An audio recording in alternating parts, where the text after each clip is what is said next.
Budapest is in revolt. With uncontrolled fury, crowds set fire to Russian flags and put Soviet books to the torch. The Red Star is sent tumbling into the gutter.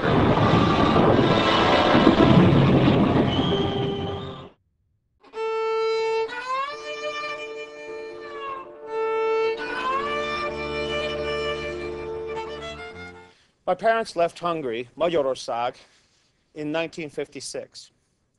They were political refugees from the Hungarian Revolution. My older brother was born on ship in New York Harbor, January 1st, 1957. 1985, my wife Tony and I decided to go to Hungary and visit. We're visiting with my grandfather in Óbuda, which is the ancient part of town, most ancient part of town, and we decided to take the Vasút, the Iron Road, to Lake Balaton, which is a resort area. We arrive at the southern train station, get on the train, we're the only ones on the car, settle in. I tell my wife, I'm going to go find some magazines, newspapers, something, anything. I want to read something. I come back to the train 15, 20 minutes later. My wife is not there.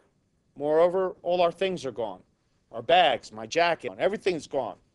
So I'm feeling a little panicky, wondering where my wife could possibly be. Turn to exit the train to try to find out where my wife is.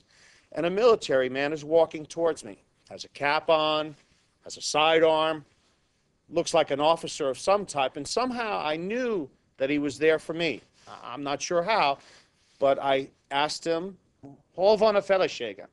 Where is my wife? And he said to me in a very serious military-like voice, "Elvittük, we took her away." Of course, I'm in a communist country. I immediately advance on him, which was probably not a good idea, since he was a military guy and he did have a sidearm.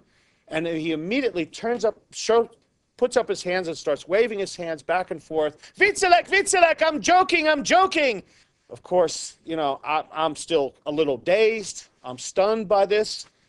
He rapidly explains to me that they had to take my wife off the train, that they had young recruits going to boot camp.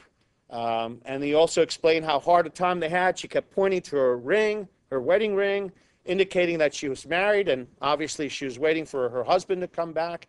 She, of course, didn't speak Hungarian. They didn't speak English, and they really had a devil of a time getting her off the train, but all's well that ends well.